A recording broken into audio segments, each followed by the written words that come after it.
그러니까 그 그림 전시회를 마치시고 오늘 우리 대표 기대해 주시기 위해서 출국하신 경우를 나오셨습니다. 감사합니다. 다 같이 묵도하심으로 서울고 16회 기독인의 10월 원래 예배를 하나님께 드리겠습니다.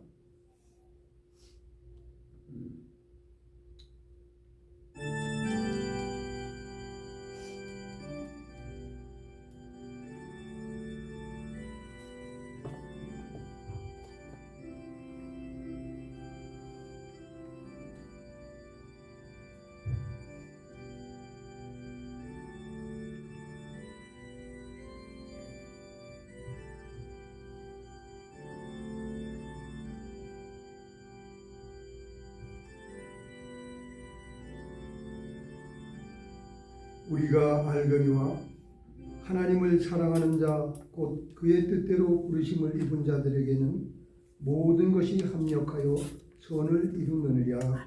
아멘. 찬송가 288장 부르신 후에 우리 홍건 선교사님 대표 기도해 주시겠습니다.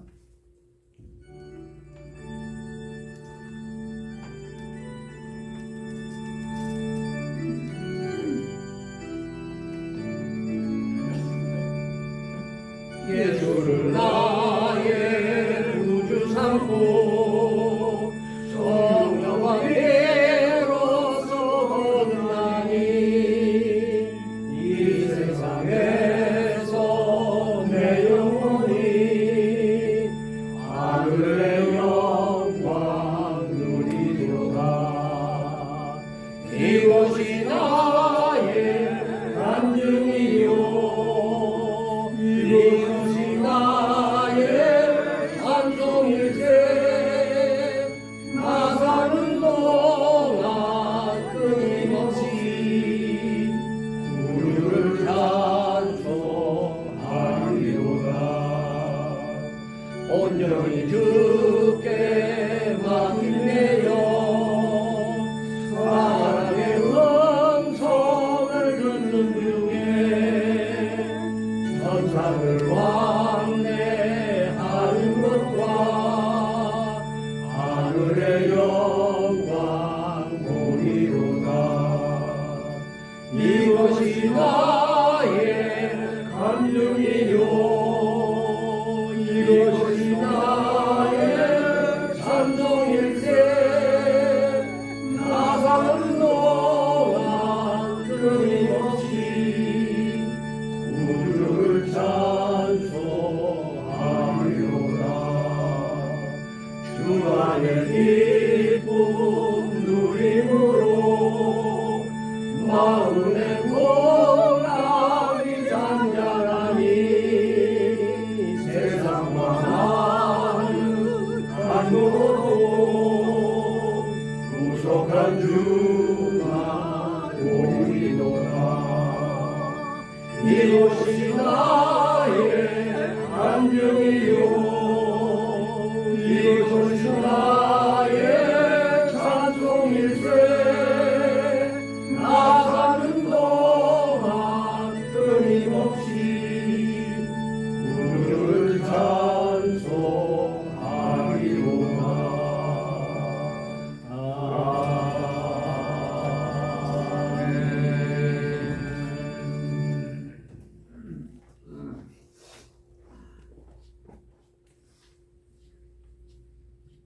사랑이 풍성하신 하나님 아버지, 오늘도 저희들 서울고등학교 16회 기독인 10월 원래로 모이게 하여 주심을 감사드립니다. 아멘. 원근 각지에서 하루의 삶을 잠시 멈추고 작은 제단을 쌓습니다. 주여. 이 자리에 임재하여 주시어 우리의 예배를 받아 주시옵소서. 아멘. 우리들이 가지고 있는 모든 기도에 응답하여 주시고 하늘로부터 풍성한 말씀으로 은혜 내려 주시옵소서. 아멘. 저희들의 삶을 되돌아보면 감사할 것밖에 없습니다. 예수 그리스도를 구세주로 받아들이게 하시고 어려운 세상에서 넘어질 때 붙들어 주시고 아멘. 오늘도 건강한 몸으로 제단에 나오게 하심은 오로지 주님의 은혜입니다. 아멘. 하늘나라 가는 날까지 예수님과 동행하는 삶이 되게 하시며 아멘. 아멘. 저희들에게 주신 자녀들 각자 복음을 받아들이고 세상에서 예수님의 향기를 나타내는 성실한 일꾼들이 되게 하여 주시옵소서. 아멘. 내 주위의 가족, 친척, 친구, 이웃들에게 우리의 삶으로서 본이 되게 하시며 항상 남에게 베푸는데 인색하지 않은 여유를 허락하여 주시옵소서. 아멘. 우리들이 섬기는 교회를 통하여 하늘나라가 확정되게 하시며 아멘. 믿지 않는 종족들을 위하여 기도하고 많은 선교사님들과 단체를 위하여 기도하며 후원하는 데 앞장서게 하여 주시옵소서. 아멘. 우리의 조국을 위해서 기도합니다. 나라를 이끌어가는 지도자들에게 하나님을 경외하는 지혜를 허락하시고 백성들을 먼저 생각하고 올바른 정책을 시행함으로써 정의가 실현되며 세계에서 칭찬받는 나라가 되게 하여 주시옵소서. 아멘. 북녘 땅의 불쌍한 형제들도 하루바삐 복음을 받아들이고 평화 통일의 날이와 7천만 민족이 함께 예배드리고 하나님을 찬양하는 그날이 하루바삐 다가오도록 강권적으로 역사하여 주시옵소서. 아멘. 이 세계 곳곳에서 전쟁과 재난이 끊일 날이 없습니다. 그래요. 주님을 두려워하며 다른 민족과 나라들이 서로 이해하면서 공존하는 날이 되도록 인도하여 주시옵소서. 오늘도 말씀을 전하시는 최명진 목사님에게 성령의 두루마리를 주셔서 우리에게 위로와 도전의 말씀을 내려주시옵소서. 우리를 위하여 십자가에 돌아가시고 부활의 첫 열매가 되신 예수 그리스도 이름으로 기도합니다. 아멘.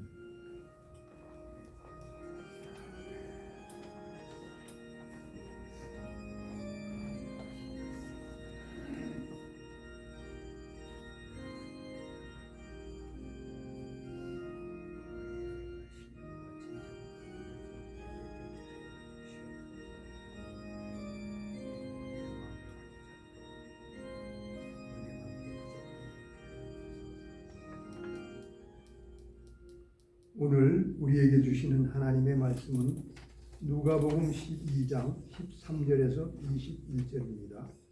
한 절씩 교독하겠습니다. 무리 중에 한 사람이 이르되 선생님 내 형을 명하여 유산을 나와 나누게 하소서 하니 이르시되 이 사람아 누가 나를 너희의 재판장이나 물건 나누는 자로 세웠느냐 하시고 그들에게 이르시되 삼가 모든 탐심을 물리치라 사람의 생명이 그 소유에 넉넉한 데 있지 아니하니라 하시고 또 비유로 그들에게 말하여 이르시되 한 부자가 그 밭에 소출이 풍성하매 심중에 생각하여 이르되 내가 곡식 쌓아둘 것이 없으니 어찌할까 하고 또 이르되 내가 이렇게 아니라 내 독간을 벌고 더 크게 짓고 내 모든 식과 물건을 거기 쌓아두리라. 또 내가 내 영혼에게 이르되 영혼아 열에 쓸 물건을 많이 쌓아두었으니 편안히 쉬고 먹고 마시고 즐거워하자 하리라 하되 하나님은 이르시되 어리석은 자여 오늘 밤에 네 영혼을 주로 찾으리니 그러면 네 준비한 것이 누구의 것이 되겠느냐 하셨으니 같이 읽겠습니다. 자기를 위하여 재물을 쌓아두고 하나님께 대하여 부여하지 못한 자가 이와 같으리라. 아멘.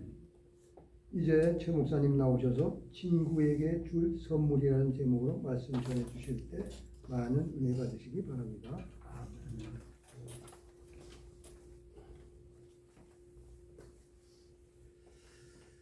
할렐루야. 아멘. 예, 오늘은 우리 홍장관님 오셔서 그런가 조금 더 지난번보다 더 조금 오신 한두 분 더 많으신 것 같습니다. 요즘 말세라고 얘기합니다. 그렇죠? 예, 지나가는 사람들 이렇게 쳐다봐도 참 말세로구나 하는 생각이 들어요. 정상적인 게 하나도 없는 것 같아요. 제가 볼 때 정상적인 게 하나도 없고 분명 틀렸는데도 틀리다고 얘기하지 않고 다르다고 얘기하고 그게 말세의 때가 아니겠어요?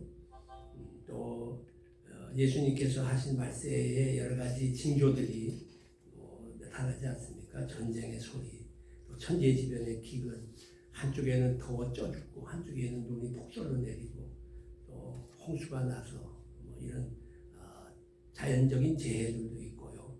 뭐 한두 가지가 아닌 것이 이제 마지막 때 우리들의 모습이다 이렇게 생각합니다. 근데 어떤 사람은 또 얘기하기를 세상 끝이 어디 있느냐, 세상은 그렇게 살다 또 돌아가고 맨날 세상이 끝이라고 얘기했지만 한 번도 끝이 안 나고 지금까지 왔지 않냐 이렇게 얘기를 하지만 사실은 분명히 끝이 있지 않습니까? 우리는 알파와 오메가가 있다는 걸 알고 있습니다. 만약에 세상의 끝이 아니라 하더라도 우리의 끝이 있다는 거죠. 우리도 끝이 있다. 제가 말씀을 좀 준비하면서 친구 얘기를 좀 하면서 친구에게 준 선물 이렇게 제목을 좀 붙여봤는데 임종을 당하는 성도들 늘 같은 질문을 합니다. 주님 만날 준비 됐어? 하는 문제. 또 지금 당장 하나님 앞에 갔을 때 부끄럽지 않겠어? 하는 거. 예수님께서 다 죄를 사하여 주셨다는 천국으로 인도하는 거 그 믿어? 그러면 대부분 아멘 합니다. 사실 여기 오기 전에 문자가 하나 날라왔는데 저희 동기 가운데 전종호라는 친구가 있는데 부름 받았습니다. 그러면 연락이 왔어요. 참 허무해요. 이렇게 이제는 한두 사람들이 저희 나이 또래만 하더라도 그렇게 가는 친구들이 있어요. 뭐 큰 병으로 고생한 건 아니었는 것 같은데 그렇게 가기도 해요. 그러면 이제 뭐 모르긴 해도 우리 선배님들도 형님 주변에서 그런 소식을 아마 듣지 않겠나 하는 생각을 합니다. 근데 이제 가만히 보면 평생 교회 생활을 잘하는 분들은 또 그걸 잘 받아들이는데 또 그렇지 못한 분들은 많이 있습니다. 그래서 죽음에 대해서 두려워하거나 또 혹은 확실하게 대답을 못하는 분들이 있어요. 그렇다면 이제 다시 처음부터 이제 읽어드리는 거죠. 예수 그리스도의 복음이 이런 것이고 내 죄를 사하여 주시고 동시에 천국으로 인도해서 우리가 영원한 삶을 사는 것이다. 그거 믿어야 된다. 다시 신앙 고백시키고 뭐 이런 거죠. 근데 이제 문제는 하나님을 믿는 사람들의 부류가 있는가 하면 그렇지 못한 사람들이 있다는 얘기입니다. 신실하게 하나님을 경외하는 부류가 있는가 하면 그렇지 않은 사람이 사실은 훨씬 더 많습니다. 사람이 나빠서가 아니라 자기의 인생관 혹은 세계관이 다르기 때문에 그렇게 갈 수밖에 없지 않느냐 하는 생각을 합니다. 오늘 본문의 내용은 여러분 너무 잘 아시는 내용이니까 뭐 그 내용을 설명하고 싶은 마음은 없습니다. 소위 이 16절 이하에 나오는 오늘 본문의 내용을 우리는 이렇게 얘기합니다. 어리석은 부자의 비유. 그죠? 부자의 비유인데 왜 부자 앞에다가 어리석다고 얘기할까? 여러분 생각해 보세요. 부자는 성공한 사람입니다. 나름 부자는 현명한 사람이기 때문에 부자가 될 수 있었을 겁니다. 등등의 여러 가지를 보게 되면 그 사람은 대단한 사람인데 왜 그 사람을 어리석다라고 얘기를 했을까? 이 사람 오늘 본문에 보게 되면 잘 아시는 대로 정말 풍년이 일어나가지고 곡식을 많이 쌓아놨습니다. 고가를 확장했습니다. 19절 말씀입니다. 여기 앞에 보시면요.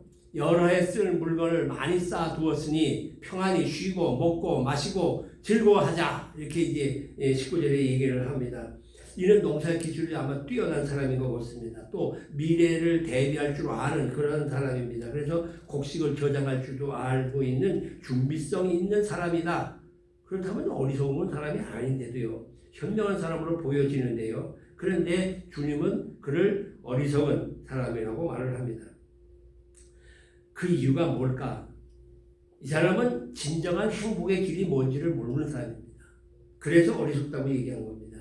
많은 소유가 평안을 줄 거라고 생각했던 삶입니다. 평안이 풍족함에서 오는 것으로 나를 편하게 할 수 있는지는 몰라도 나를 평안하게 하지는 못한다는 겁니다. 한번 여쭤볼게요. 우리가 추구하는 게 평안입니까? 편안입니까? 평안. 네? 평안. 평안이죠. 우리가 추구하는 것이 즐거움입니까? 기쁨입니까? 기쁨. 우리가 추구하는 게 승리입니까? 성공입니까? 알기는 엄청 잘해요. 알기는 엄청 잘하지만 우리는 성공하기를 바라고, 우리는 즐겁게 살기를 바라고, 그죠? 우리는 편안해지기를 바라는 거예요. 조금 이렇게 편안해지기를 바라지, 말로는 평안이라고 말을 하면서도 편안해지기를 원하고 있는 게 우리들의 모습입니다. 그런데 이거를 어리석은 부자가 바로 그렇게 생각해요. 그러니까 풍족하면 행복하고 평안해질 거라고 생각을 한 거예요. 그런데 가질 때보다 안 가졌을 때가 편하더라고요. 자꾸 가지게 되면 문제가 생기더라고요. 제가 처음 개척을 했어요. 개척을 처음 86년도에 처음 개척을 하고 첫 번 5월달에 개척을 하고 11월달에 추수감사절을 맞이했어요. 아무 걱정 없이 잘 지냈어요. 근데 11월달에 추수감사절을 했는데, 추수감사절이니까 뭘 많이 해야 되지? 헌금을 많이 해야 되지. 헌금을 이번에 우리 많이 해서 내년 살리면 보탬이 되고, 또 여기 지금 우리 교회가 지금 이렇게 말구유, 그러니까 소우리간이었거든요. 우사 그 축사를 이렇게 털어가지고 그걸 했는데 옆에가 허전해요. 그래서 거기를 좀 보완도 해야 되니까 돈도 필요하니까 헌금을 좀 하자 했더니 의외로 첫 번인데 열심히 해갖고 헌금이 제법 나온 거예요. 이내 왜 헌금을 들고 니가 어떡할 줄 모르는 거야 이거를. 있으니까 여기다 놨다가 이거 놨다가 누가 또 집안 또 이거 좀 그러다가 그 돈은 어디다 둔다고요? 옛날엔 찬장이라는 게 있었죠. 찬장에다가 유리그릇에다가 또 돌을 도둑이 들어와서 집어가다가 잘못하면 깨뜨리고 소리 나게 한다고. 그래서 돈은 이불에다 놓는 게 아니고 돈은 어디에 넣어요? 찬장에 그릇에 넣는 겁니다. 사기 그릇에다가 유리그릇에다가 돈을 꼭 그릇. 하여간 뭐 그러면서 있으니까 불안해요.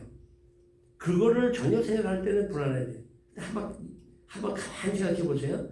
아무것도 없을 때는 아무 걱정이 없는데 자꾸 갖게 되니까 이것저것 걱정이 많아져요. 사실은. 이 사람은 많으면 평안할 줄 알았지만, 많으면 행복할 줄 알았지만 그것을 깨닫지 못해요. 사실 소득이 많고 편안한 삶 속에서 자살하는 사람들이 많잖아요. 스위스에서도 뭐 자살자가 그렇게 많대잖아요. 제일 살기 좋은 나라에 살면서도 그렇게. 지금 우리나라요, 살기 정말 좋아요. 살려고 애만 쓰면 충분히 살 수 있어요. 그런데 이 나라가 헬조선이라고 그러고 죽겠다고 하고 자살자가 OECD 국가에서 1위 아니랍니까? 그러면 이거 문제 있는 거 아니겠어요? 근데 더구나 이 어리석은 부자는 치명적인 게 있어요. 모르는 게 치명적인 게 있는데 인생의 끝이 있다는 걸 모르는 거예요. 많은 것을 가지면 행복할 거라고 하는 착각도 있지만 또 하나는 인생에 반드시 끝이 있다는 거예요. 생명을 주시기도 하고 끝내시기도 하는 분이 계신다는 거예요. 생명의 주인이 따로 있다는 사실을 이 사람은 알지 못했어요. 그렇기 때문에 어리석은 사람입니다. 여기 20절입니다. 이 앞에 보시죠. 20절 보게 되면 시작. 하나님은 이르시되 어리석은 자여 오늘 밤에 내 영혼을 도로 찾으리니 그러면 네 준비한 것이 누구의 것이 되겠느냐 하셨으니.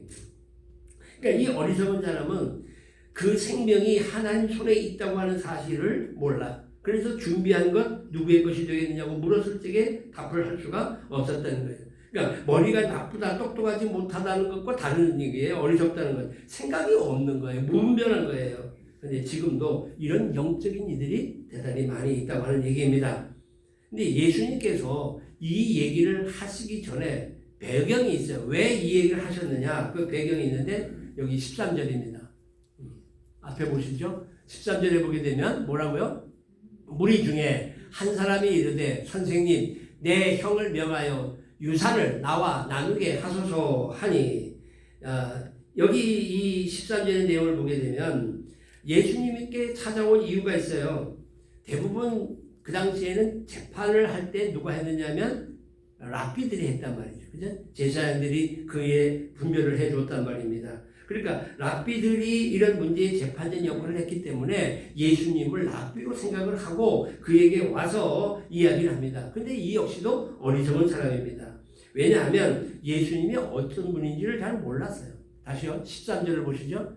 이르시되 이 사람아 누가 나를 너희의 재판장이나 물건 나누는 자로 세웠느냐 하시고 이렇게 얘기하는 거예요. 예수님이 어떤 분인지를 모르고 누가 나를 너희의 재판장이나 물건 나누는 정도로만 생각했느냐 하는 거예요. 아마 당시에 베드로 역시도 예수님이 누구시냐고 물었을 적에 세상 사람들은 말하기를 선생님, 랍비라고 얘기합니다. 또는 혹은 선지자라고 얘기합니다. 또는 혹은 엘리야라고 얘기합니다. 뭐 이런 얘기 등등의 얘기를 많이 하잖아요. 그때 베드로에게 너는 나를 누구라냐 물을 때 베드로가 주는 그리스도십니다. 살아계신 하나님의 아들입니다. 라고 얘기를 합니다. 여기 이 어리석은 이 사람도 그냥 선생님 정도로 여겼고 와서 내가 지금 형제와 다툼이 있다. 유산 문제 갖고 다툼이 있는데 이 문제에 대해서 해결해 달라라고 얘기합니다. 여러분, 예수님이 유산 문제나 해결하는 분은 아니라는 겁니다. 병을 고치고 음식을 주기도 하고 하는 모든 행위들은 결국 이 땅에 하나님의 말씀을 전하고 그리고 구원의 역사를 이루기 위해서 예수님께서 그와 같은 일들을 하신 거라는 얘기입니다. 죄인을 불러 구원하시려고 하는 메시아적 사명을 감당하기 위하여 예수님이 오셨고 예수님은 모든 죄를 씻어주시고 우리에게 영생을 허락하시는 일이. 그러니까 이 귀한 일을 깨닫지 못했다는 겁니다. 그러니 우리는 뭐라고 표현해요? 어리석다라고 얘기합니다. 이 사람 어리석음, 결국은 소유가 인생의 전부인 것을 생각했던 거예요. 또 15절 말씀입니다. 그들에게 이르시되 산과 모든 탐심을 물리치라 사람의 생명이 그 소유에 넉넉한 데 있지 아니하리라 하시고 생명과 물질과는 관계가 없다. 이런 얘기예요. 그 많은 물질이 소유가 넉넉하다고 해서 생명을 얻는 것이 아니라고 하는 사실을 얘기합니다. 아이들이 자라다 보게 되면 형제간이 장난감 갖고 싸움도 합니다. 그렇잖아요? 그러면 뭐라고 그래요? 이거 다 싸우면서 크는 거야. 이런 표현을 하잖아요. 그래, 애들이 그렇게 싸우고 커요. 그건 철 없을 때 이야기입니다. 만약 성인이 된다고 한다면 형제 간의 우애가 아주 깊어져요. 그러면 서로 어떻게 해요? 유산도 양보할 수 있는 거예요. 소유보다 더 중요한 것이 많다는 것을 점점 알게 되면 이 소유 갖고 있다는 거, 이거 아무 의미 없다는 거, 소유가 인생의 전부가 아니라는 것을 알게 되는 거예요. 그런데 그거를 깨닫지 못할 때에는 계속해서 형제간도 원수같이 싸운단 말이에요. 저희 사무실에 우리 스텝이 하나 있는데 여러 스텝인데 그 중에 한 집안 얘기입니다. 저보고 변호사를 누구 하나 좀 소개를 해달라고 그래요. 그래서 왜 변호사를 소개하려고 그러냐 했더니 아이고 집안에 좀 일이 생겨서 그렇대. 뭐 잘 모르지만 뭐 제 친구 가운데 판사를 한 친구가 있잖아요. 그래서 김영관 판사 변호사 여기 서초동에 이제 데려갔어요. 그러면 이제 옆에 저도 그냥 난 들어도 돼. 앉아서 들으셔도 돼요. 그래서 이제 앉아 듣게 됐어요. 그게 뭐냐 하면 형제간이 이렇게 이제 있는데 그 매형 그러니까 큰 누님의 남편 매형이 있는데 이 집안에 아이가 없대요. 아이가 없는데 매형하고 큰 누나하고 살았는데 그 큰 누나가 죽었대요. 그러니까 이제 홀로 계신 거야. 매형이 나이는 80이 넘어서 90 가까이 되시는 어른인데 아무것도 이제 없지만 집안채 갖고 있고 그다음에 뭐 재산을 좀 갖고 있는 모양이에요. 근데 자식은 없고. 그런데 그 여형제들 가운데에 처갓집이죠. 처갓집 여형제들 가운데 막내 처제가 제일 못 사는 거야. 집이 없어서. 그러니까 이제 이 형부가 그렇죠. 형부가 되죠. 이 매형이 그 동생을 생각하면서 내가 이거 은행에 갖다 집어넣으면 한 달에 60만 원씩 이자를 받아서 내가 이거 가지고 먹고 사니까 내가 이걸 너한테 다 줄 테니 이걸 집 다 줄 테니 너 나한테 60만 원씩 매달 주다가 나 죽으면 너 가져. 이게 얼마나 좋은 일이에요. 수지 맞는 일 아닙니까? 그렇잖아. 그거 3억인데 그 돈 갖다 넣어놔도 그 정도 이자는 나오는 거야. 그래도 그냥 나 없던 생각하고 그 주문 내고 집 쓰니까 좋고 얼마나 좋아요. 그리고 이 큰 매형은 제일 못 사는 이 막내가 늘 마음에 이 막내 정도 되면 딸같이 여겨질 만큼 되거든요. 그죠? 그러니까 그게 다 그런 마음이 있으니까 이제 그렇게 해줬어. 아, 그랬는데 이 막내 처제라는 이 여자가 60만 원 돈도 안 주고 그러면 이거 다시 돌려달라 그것도 안 하고 그래가지고 문제가 되는 거예요. 그래서 변호사를 댄다는 거예요. 그리고 변호사 앞에서 얘기를 하니까 제 친구가 한심한 거야. 이걸 어떻게 해결을 해. 그렇다고 이거를 가지고 정말 법적으로 싸움질을 할 수도 없는 거고. 그런데 나중에 제 친구가 그런 얘기 하더라고요. 겁이나 좀 많이 줍시다. 겁을 많이 주면 아마 그이가 생각을 좀 바꿀 것 같은데 우리 겁 주는 거로 갑시다. 이렇게 얘기를 하는 것까지만 듣고 그 다음은 제가 잘 모르겠어요. 어떻게 됐는지. 이게 지금 현실이에요. 물질 앞에는 이게 형제고 뭐고 없고 부모 자식도 없고 이런 일들이 현실형에서 일어나고 있다는 거죠. 왜요? 아까 말씀드렸잖아요. 끝이 있다는 걸 모르고 하나님이 내 생명의 전체라는 걸 모르고 마치 생명이 소유에 있는 것처럼 살아가기 때문에 이런 문제가 생긴다는 겁니다. 이런 맥락에서 보게 되면 앞서 말한 어리석은 부자의 비유라든가 형제간이 유산 갖고 싸우는 얘기라든가 이 어리석음은 똑같다 이런 얘기입니다. 세상의 쾌락을 따르고 추한 욕심 때문에 갈등을 일으키는 일들이 굉장히 많다는 겁니다. 설령 점잖게 앉아있고 도덕적으로 살지만은 하나님을 모르고 사는 사람들이 생각보다 많다는 겁니다. 그러니 결국은 하나님을 모르는 눈앞에서 세상의 끝들만 취하고 산단 말이에요. 지금 처음에 제가 말세 얘기를 했는데 오늘 왜 이런 일이 벌어지느냐. 점점 인본주의가 되니까 그런 거거든요. 이게 어디서부터 문제냐? 난 미국이라고 봐요. 미국이 원래 어떻게 된 나라죠? 청교도에 의해서 만들어진 나라 아닙니까? 전 세계에 그래도 강력한 소위 말하는 하나님의 영향을 끼칠 수 있는 나라인데 이 나라가 지금 휘청거리고 앉아 있잖아요. 그러니까 전 세계가 거기에 따라서 흔들리고 마는 거예요.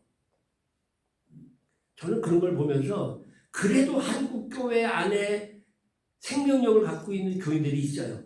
제가 볼 때는. 아멘. 아멘을 했는데 그 생명력 있는 그 사람들이 이제 미국 가서 미국인들을 깨우쳐야 될 때가 오지 않았나. 저는 그런 생각까지 합니다. 이런 일이 벌어지게 되면 좀 달라질지 모르지만 왜 그렇게 되느냐. 기준을 잃어버려서 그래요. 우리 성경을 뭐라 그러죠? 캐논이라고 그러잖아요. 캐논. 기준이잖아요. 근데 지금 우리들이 인본주의에 속해가지고 교육을 하면서 어떻게 하느냐. 자꾸 다르다고 가르쳤어요. 요즘에 10월 27일 날이면 저 광화문 바닥에 지금 뭐 새카맣게 모여가지고 동성애법, 포괄적 차별법에 대해서 지금 하지 말라고 지금 교회가 일어난다고 그러더군요. 다 들으셨죠? 노예 지금 뭐 총회마다 댕기면서 다 나와야 된다 그러니까 또 총회가 결의를 하고 막 그래요. 그럼 저는 뭐라고 얘기하는 거예요? 한 교총이 왜 있고 한 기총이 왜 있고 한 총련이 왜 있고 한 교총, 한 교연 이런 게 왜 있냐? 그게 우리 한국교회를 대표하는 거 아니야? 그 사람들이 모여가지고 대통령을 만나든 뭐 누굴 만나든 만나가지고 이렇게 하는 건 법이 안 돼. 국회의장을 만나든 이렇게 하는 건 법이 안 되는 거고 우리는 가만히 안 있겠어. 아니 뭐 이렇게 좀 강력하게 얘기를 하고 해야 되는데 그런 거 없이 무턱대고 그냥 교회들 하얗게 나와라, 새카맣게 나와라 이것만 하면 뭐로 하는 거예요? 힘으로 하자는 거거든. 왜 우리 사회가 이렇게 됐느냐. 보세요. 남자와 여자가 결혼해서 아이를 낳고 살아가는 것이 인간사고 이거 하나님께서 하신 법칙이야. 이게 맞는 거야. 그런데 남자와 남자끼리 살고 여자와 여자끼리 사는 것도 그것도 하나의 똑같은 거야. 그냥 다른 것뿐이야. 그 가정은 그런 가정이고 이런 가정이니 그거는 다 다른 것뿐이지 그게 틀린 게 아니야. 라고 가르치니까 문제. 그건 틀린 거야. 그건 안 되는 거야. 하고 강력하게 기준을 가야 되는데 그 기준이 자꾸 흔들린다는 거예요. 그게 왜 그래요? 점점 이 사회가 인본주의가 되는 거죠. 그 인본주의가 결국은 마지막 때에 적그리스도라 저는 그렇게 봐요. 그게 이제 공산주의죠. 유물론적인 사고. 전 세계적으로 지금 탈종교화합니다.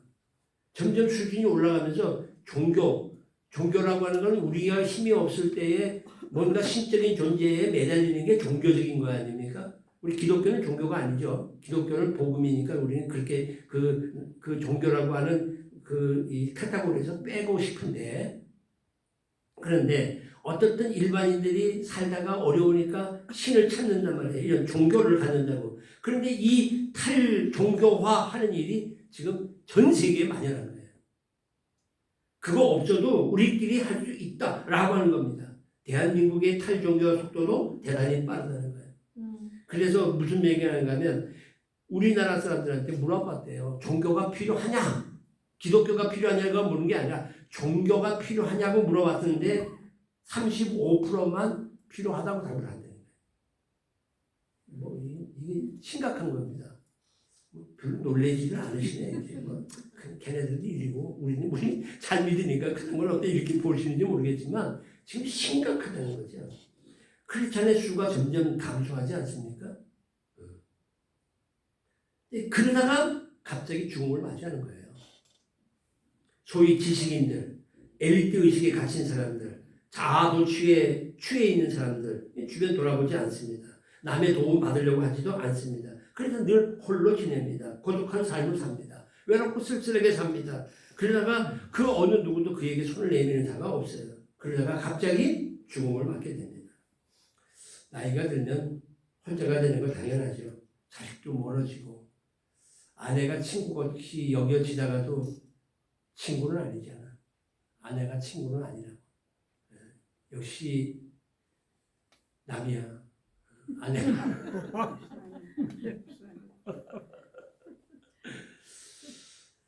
다 인정해 줄 것 같다가도 보면은 남이야. 아니야.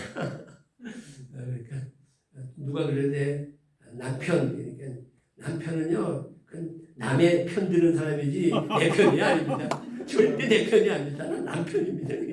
그 말도 또 맞는 것 같아요. 그런데 또 남편은 또 로또래. 안 맞는데, 영 안 맞는데. 그 말도 내가 또 맞는데. 그러니까 뭐, 부부간이 참 묘해요. 자, 그런데 그런 과정 속에서 그래도 친구처럼 잘 지내는 부부간들이 있어요. 그래도 불구하고 이성 친구보다는 동성 친구가 친구다워요. 그죠? 친구는 역시 동성 친구. 근데 초등학교 친구들은 가만 보니까 초등학교 때는 뭐 모르고 뭐 야자하고 친구처럼 지냈지만 이건 뭐 모를 때 모르는 친구니까 잘 몰라. 대학교 때 친구들은 방향이 같은 전공을 같이 했으니까 가면서 경쟁하게 되지 친구가 안 돼. 대학교 친구는.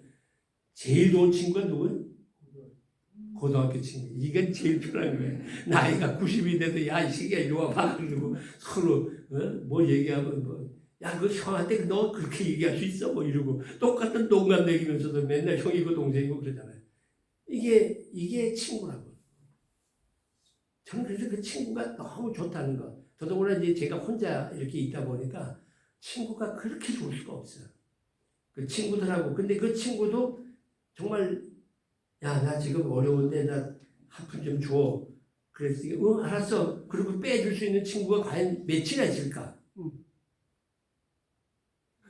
고개 흔드시는데 내가 웃으면서 그래서 난 이제 연금도 안 받고 연금도 못 받고 나는 지금 아무것도 없어. 지금 교회에서 마지막에 나한테 몇 천만 원 준 거 있는데 요거 다 쓰면 이제 난 진짜 없어. 내가 그때 너한테 가서 한 달에 10,000원씩 달라는 테니 너 줄래? 그랬더니 아이 그 내가 주지가 왜 안 주겠어? 그래 알았어. 나 너한테 10,000원 있다. 이러고 댕겨 지금 나는 지금 그렇게 얘기하는 친구가 있다고 하는 것도 감사하지만 문제는 그렇게 나한테 다가올 때 내가 줄 수 있는 그런 친구가 돼야 된다는 건 얼마나 귀하겠냐. 여러분 저는 그래서 여기 오늘 비율 속에 어리석은 이 사람 두 부류의 사람을 봤지 않습니까? 이게 내 친구라면 나는 어떻게 할까? 한 생각을 하게 된 거예요. 야, 넌 그동안에 권력도 많이 줬잖아. 너 그동안에 재산도 많이 받았잖아. 너 지금 잘 살았잖아. 그런데 이제 죽는다고? 그래, 그럼 잘 가.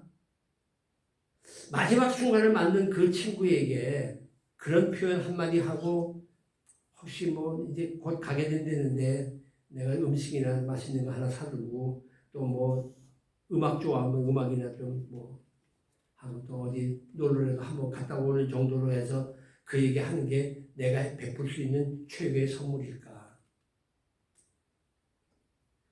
전에 현재민 박사님 세상 떠나기 전에 우리가 몇 차례 신방을 갔었잖아요. 그때만 해도 깊은 믿음이 아니셨다고.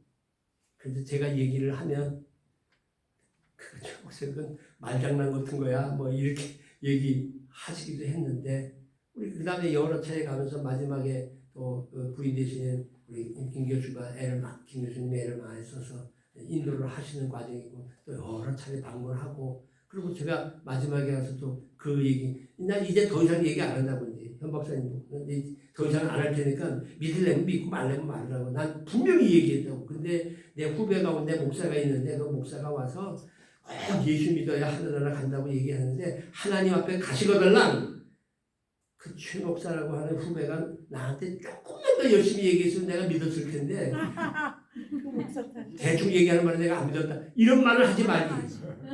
절대 그런 말을 하지 말라고. 난 책임 다 있으니까 알아서 하시라고. 근데 거기에는 이제 그때 이제 제가 마지막에 옆에 앉아 혼자 둘이 얘기할 때 그 얘기를 여러 가지 얘기를 많이 했어요. 하나님을 뭐 안다고 얘기하길래 내가 그랬죠. 자, 이렇게도 알고 이렇게도 알고 하나님 이렇게도 알고 이렇게 알고 아는 거로 끝나는 거지. 이건 믿는 게 아니에요. 믿는 건 모르니까 믿는 거지. 다 알면 하나님 내가 안다고 그러지. 하나님을 왜 믿는다고 그래요? 그건 아니에요. 그랬더니 그걸 가지고 나고 그건 말장난이래.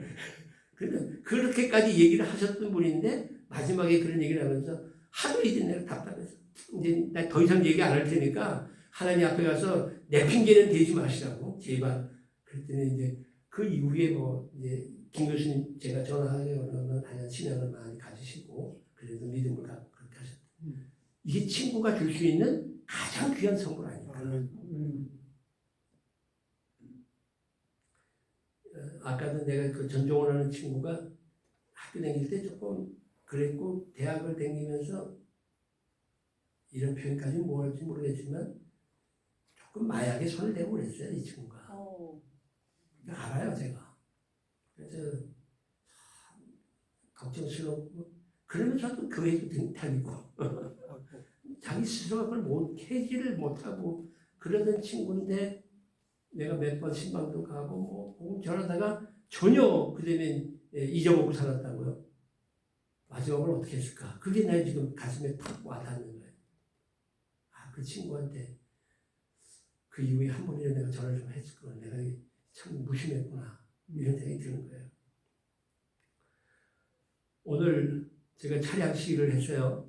뭐 화요일마다 차량 시위를 합니다. 사법부가 좀 정신 좀 차려라. 왜 자꾸 재판을 지연하고 이렇게 재판을 개판처럼 하고 앉아있냐. 좀 제대로 법대로 해라. 그리고 이제 차량 시위를 하는데 오늘 누가 오셨냐? 연영흠. 연영흠 선배님이 오셨어. 내가 모자를 쓰고 왔더니 뭐 젊은이가 온 줄 알았어요. 그랬더니 모자를 벗으시면서 최 목사를 보니까 그 연영 선배님이세요. 아이고 죄송하다고 내가 몰랐는데 오늘 처음 차를 또 끌고 나오셨어요. 그래도 이렇게 열심히 사시는구나. 난 좋아. 근데 보니까 모자에 여기 60주년 그 모자 쓰셨더라고요. 그거 60주년 이거 기념품인가 보죠? 여기 그래서 제가 여러분 다 60주년 다녀오셨잖아요. 45년 해운동으로 태어나셔서 기쁨도 잠깐 6.25 생사의 갈림길에서 공부도 하셨고 그 어려움 속에서 그 좋은 고등학교 나오시고 대학 나오셔서 우리 사회 발전에 정말 밑거름이 되는 일들을 여러분 다 하셨잖아요. 감회가 깊을 거라고 생각합니다.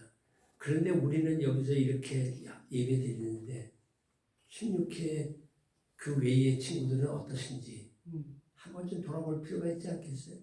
지금 문득 그 생각이 나서 다음 달 11월 달에는 친구들을 한 번 좀 불러다가 같이 예배 드리면 어떨까? 야, 너 한번 얼굴 좀 보자. 이래가지고 한번 12월 달 가면 너무 추울 거 같고 11월 달 감사의 날인데 뭐 장소가 여기가 아니면 조금 더 좋은 장소에 가서 야, 내가 너희들 밥 한 끼 살 테니까 좀 와. 그래갖고 내 진짜 친한 친구 저 새끼는 저거 내가 지옥 가면 안 되는데 하는 그 친구 그런 친구 있으면 하나 꼭 좀 데리고 옆에 옆구리 이렇게 끼고 여기 와서 야 인생은 그렇게 사는 게 아니더라. 내가 보니 이렇더라. 우리 간증도 하고 설교도 간단한 설교도 들으면서 이렇게 하면 내 친구한테 정말 좋은 선물을 할 수 있지 않겠나. 내 친구가 기다려주지 않을 것 같은 생각이 드는 거야. 문득 내 친구가 나를 기다려주지 않고 내가 복음 전할 때까지 기다려주지 않는 그런 것은 아닐까 하는 생각이 들어서 오늘 이 말씀을 준비했습니다. 아직도 주님을 알지 못하는 사랑하는 친구들 생각하면서 그들을 위해서 우리가 기도해야 될 것이고 또 주님께로 인도할 수 있는 플랜을 좀 우리가 세웠으면 좋겠고 16회 기독인의 모임, 이 모임이 왜 있느냐 바로 그 친구한테 복음을 전하라고 하나님께서 만들어 주셨으니 그 뜻을 우리가 이룰 수 있는 이 모임이 됐으면 좋겠다 하는 이 가을에 정말 그들이 야 나 친구로부터 정말 너무 좋은 선물 받았어 제가 내 생명의 은인이야 라고 얘기할 수 있는 그런 일들이 또 우리 한 달 가운데 있으면 좀 좋겠다 이런 말씀으로 오늘 이 말씀을 드려봅니다. 아멘. 사랑의 아버지 하나님 점점 나이가 들어가면서 천국이 가까워짐을 느낍니다. 지금까지 살아왔던 삶이 참 허성하게 살아왔다고 하는 후회함도 있습니다. 그러나 그래도 나에게 남은 시간을 저에게 주셨사오니 이 남은 시간에 무엇이 진정 하나님께서 기뻐하실 일이고 무엇을 하여야 하나님께서 원하시는 일을 감당하시는 일인지를 바로 깨닫고 우리가 그 일을 감당할 수 있게 하여 주옵소서. 특별히 친구에게 좋은 선물 하나 하는 말씀을 들었사오니 하나님 나와 함께 3년 혹은 6년 동안 함께 뒹굴었던 내 사랑하는 친구들 아직 주님을 모르는 내 친구들에게 복음을 전하고 그들과 손잡고 저 영원한 하나님 나라 가서 하늘나라 동창회를 이룰 수 있도록 하나님 역사하여 주옵소서. 저희에게 내 친구에게 감동을 줄 수 있는 뜨거운 마음을 허락하여 주시옵시고 우리가 내 친구에게 정말 진실함을 전할 수 있는 진실함을 허락하여 주옵소서. 하나님 아름다운 모임의 공동체가 이루어질 수 있도록 복날이워 주옵소서. 예수님의 이름 받들어 기도 올리옵나이다. 아멘. 음.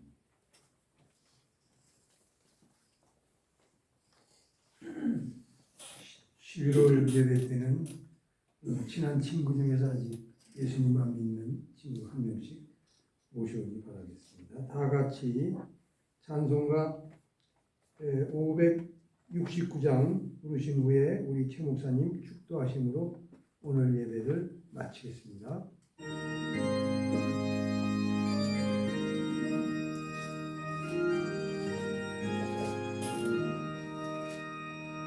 선한 목자 되신 우리 주 항상 인도하시고 푸른 불맛 좋은 곳에서 우리 먹여주소서. 선한 목자 구세 주여 항상 인도하소서. 선한 목자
일찍 주의 뜻을 따라서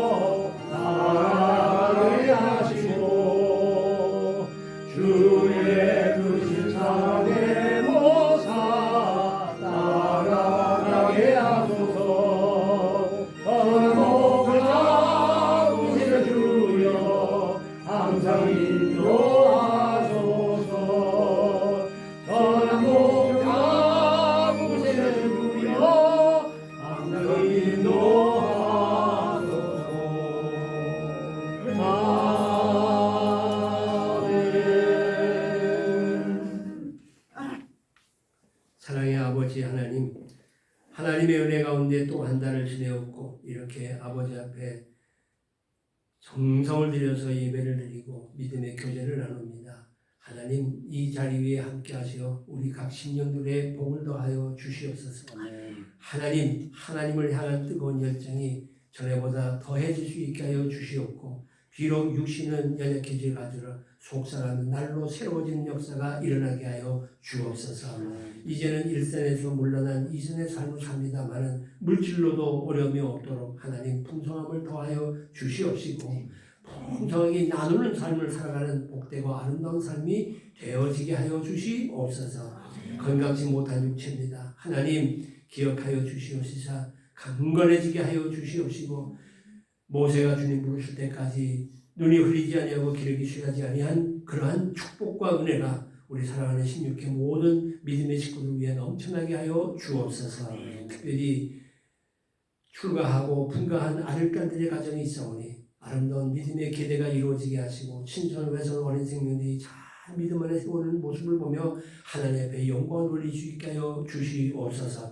아버지 하나님, 저희들 기도할 수 있도록 더욱 연약한 무릎을 세워 기도할 수 있게 하여 주시옵시고, 흘린 눈을 비벼가며 성경을 읽을 때에 하늘의 음성을 들을 수 있게 하여 주시옵시고, 마지막 시간 마땅히 무엇을 해야 되는지 그 할 일을 잘 이루다가 주님 앞에 섰을 때 부끄럽지 않는 삶이 되어지도록 각 가정, 각 행하는 일들, 그리고 머리마다 그의 삶 속에 복을 나누어 주시옵소서. 아멘.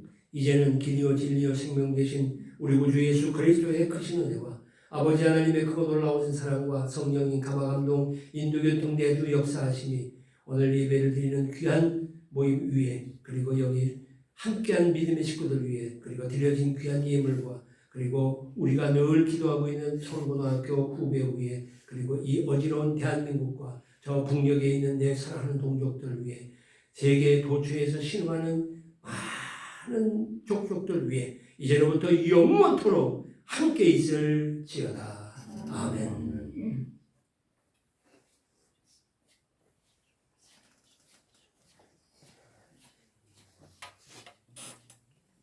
네, 감사합니다. 오늘은 지난달보다도 여러분들 얼굴이 굉장히 밝고 건강한 모습으로 보이게 됩니다. 아마도 지난번에 그 졸업 60주년 기념 여행을 아주 잘 다녀오셔서 아주 그 몸과 마음이 다 좋아지셨던 것 같습니다. 잘 다녀오셨고, 오늘 그 우리 진명진 목사님께서 저기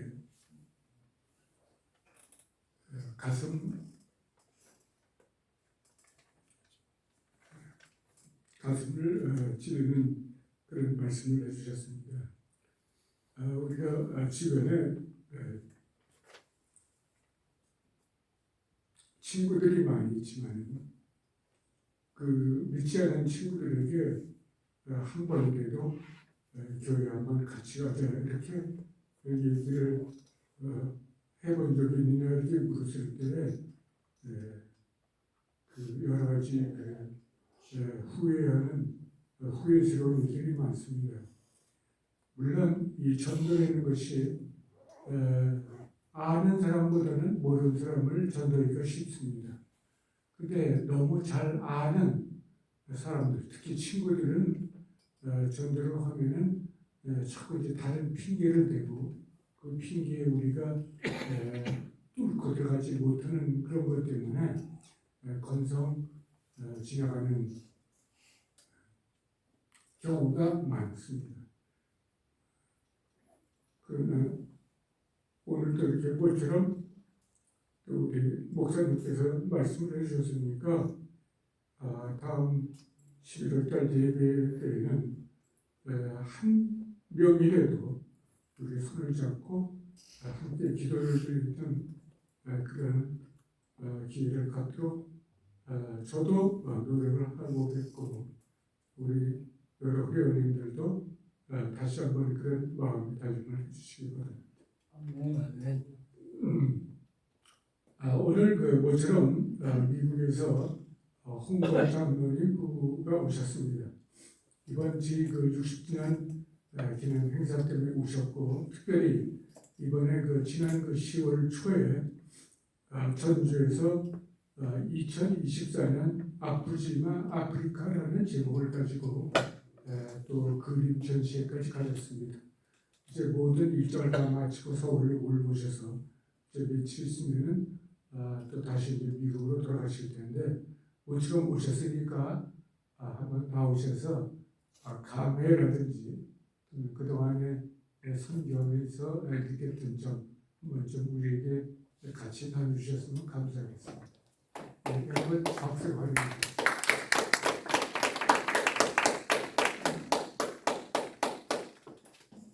더 드릴 말씀은 없습니다만은 이번에 졸업 60주년 기념 행사에 이것이 내 생의 마지막이 아닐까 그런 생각으로 사실 비장한 각오로 왔습니다.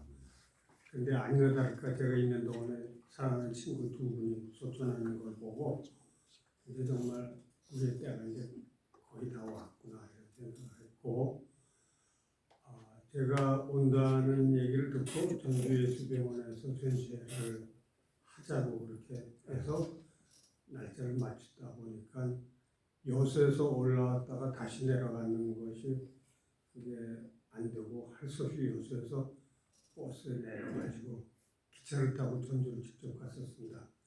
그래서 전주에 있는 동안에 박기영 교수, 또 김일주, 또 안기준 그렇게 세 분이 찾아와 주셔서 격려해 주시고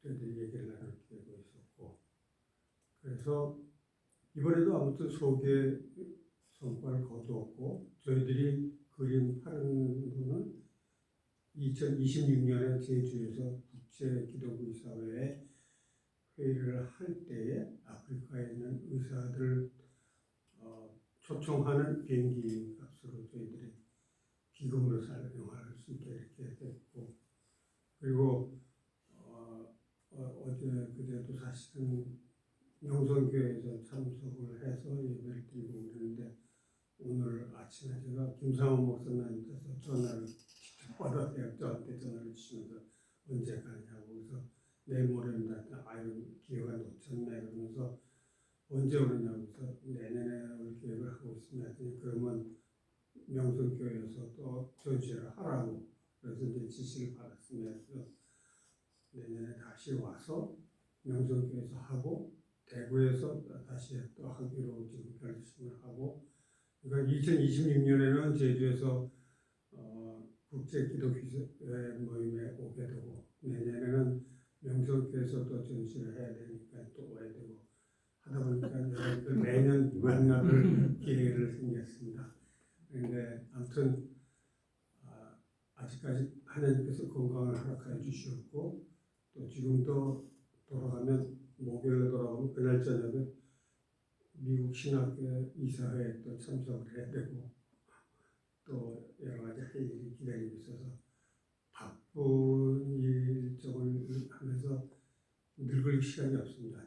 그래서 계속 젊게 뛰고 있고 여러분들 오늘 만나뵈서 반가웠고 특별히 지난주에가 원래 기도회가 되기로 돼 있었는데 전주에서 올라왔다 밤에 또 내려가나 그런 생각을 했었는데 마침 또 오늘 주신다.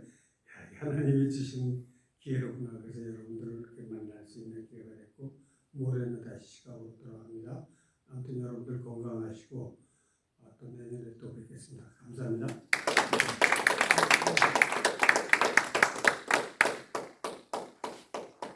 네, 감사합니다. 또 이렇게 기회를 주셔서 또 내년에 뵙게 되고 또 내후년에 또 뵙게 된다는 말씀을 들으니까 아주 좋고 또 그렇게 항상 주님이 기뻐하시는 일을 하시니까 축복을 내려주는 것 같습니다. 항상 건강하시고 이번에 오셔서 아주 잘 마치고 가셔서 감사하게 생각합니다. 그리고 오늘 최명재 목사님 저에게 너무 찔림을 주셔가지고 허영무 다 다녀오신 거 소개 한번 하셔야지. 네. 예, 지난번에 이제 여러분하고 또 말씀 나눴듯이 허영무 집사님 대개 우리도 신방을 했습니다.